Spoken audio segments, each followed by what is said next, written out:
In order for other boats to win, the usual scenario has been it had to be at the expense of the Miss Budweiser. Something had to happen to them. Well, something did happen to them, but it was racing luck, not horsepower that happened to them. It wasn't an accident. It wasn't something that took the boat out. It was racing luck, and everybody has to contend with good old racing luck. And the Budweiser, unfortunately, came out on the short end of the stick this time. So far, Mike, all the bad racing luck today has gone in the direction of the Budweiser. I wonder if it's somebody else's turn to get a little taste of that bad racing luck here. Everybody else has been pretty much blessed. You look at Smokin' Joe's and the American Dream Team, Vilwach's group over there. They've just sort of been able to dance through this thing for the most part today. And again, I can't help but believe that Mark Tate doesn't, somewhere in the back of his mind, have filed away what happened to him a year ago. I guarantee you that all those folks out in the log boom and watching on TV right now remember exactly what happened and where it was on this course. Yep. Look at there. There's a Tate job.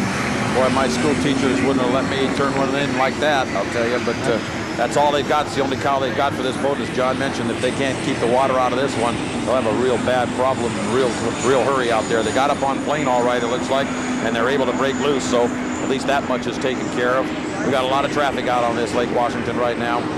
We've got a real busy time coming up here. This is the final heat. This is for all the marbles.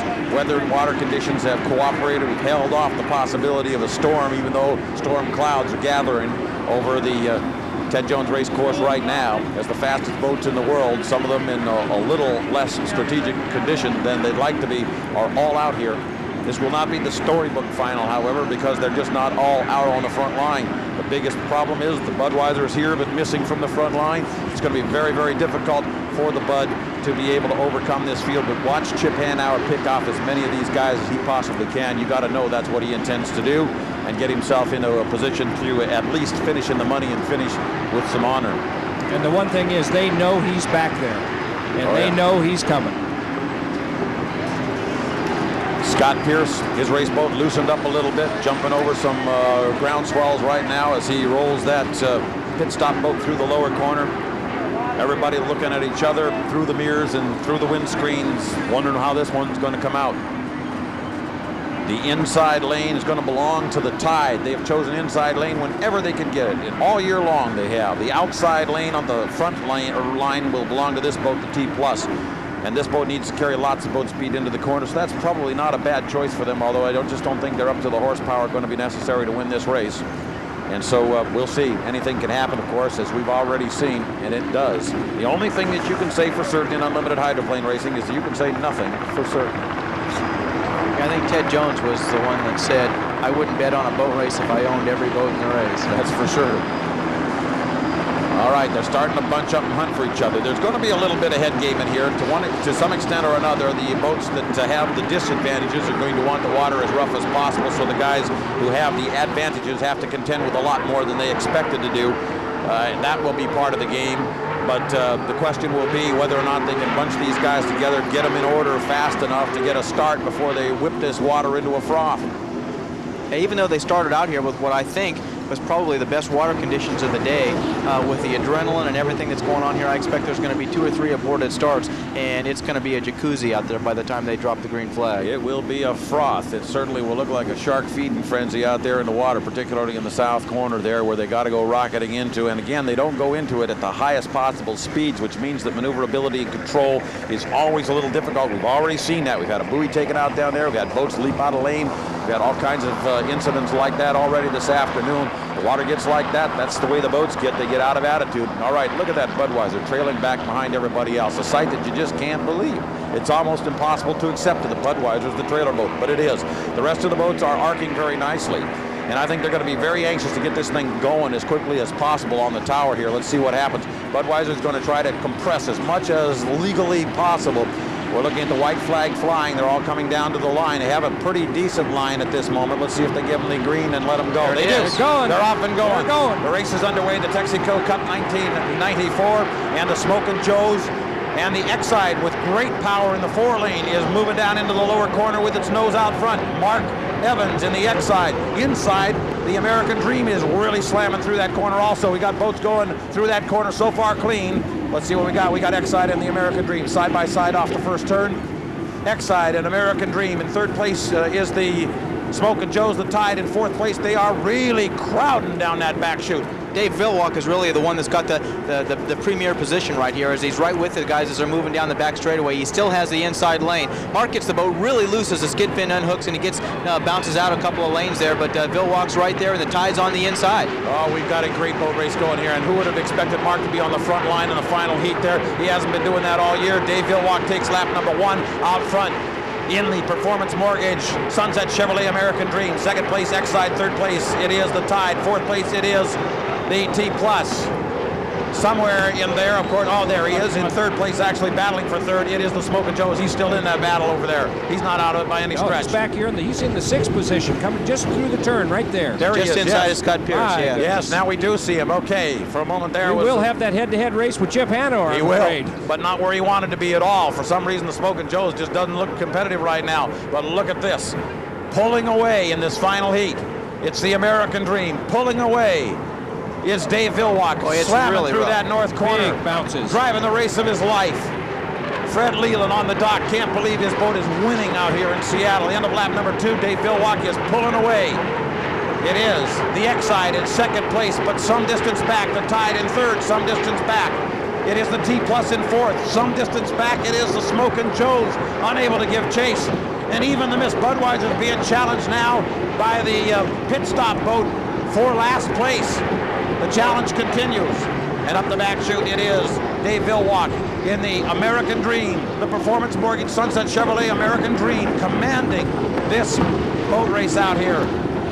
Yeah, Dave's starting to stretch it out now a little bit as they go down the back straightaway heading towards the bridge there. The wind really does not appear to be much of a factor, but the rough water certainly is. The boat just pounding up on the recovery areas as it comes through the upper turn there. Dave's got on the canards a little bit, trying to free the thing up to help it step over some of those bumps and help it to accelerate off the exit pin as he comes down the front straightaway. And we're in lap 3, and you got to know now, with 2 more to go, Dave is starting to listen for the gremlins. This boat has no depth as far as equipment is concerned. Can he hold on for 2 more laps? That's the question he's asking himself. I don't know whether I can do that. I haven't done it all season long. Mark Evans in the Miss Exide in second place, there to take advantage if anything happens to the Dream.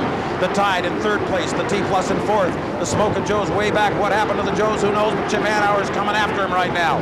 Chip Hanover would like to still beat Mark Tate in the Smokin' Joe's if he could, even if it's for 4th or 5th place. Up the back chute on lap number 4. It is the American Dream. This guy is driving the race of his life, Rick.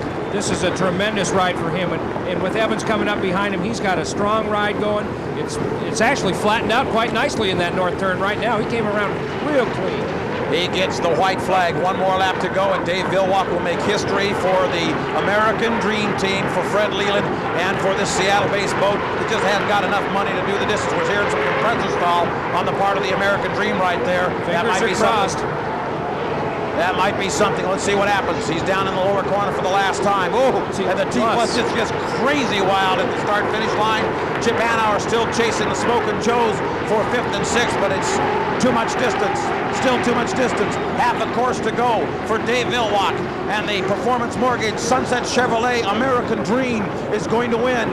And it will be Fred Leland's first victory. It'll be only the second one for Dave Villwalk. It'll be this team's very first victory. And yes, ladies and gentlemen, it'll be Fred Leland's team winning this race. The guy you used to laugh at, better not laugh anymore. Mark Evans is giving chase on the inside. He's making a shot. He's going to take a shot at it. The checkered flag is out. Who's going to be? It will be the American Dream winning the race with Mark Evans in the Exide second. What a finish. Oh, my. Third place, the Tide. Oh, you can see as you know, time went on there, they kept moving farther and farther out. Look at the Budweiser has overtaken the Smokin' Joe's. Chip Hanover keeps his honor, and still Mark Tate has not beaten Chip Hanover head-to-head. Chip Hanover in the Budweiser finishes ahead of the Smokin' Joe's.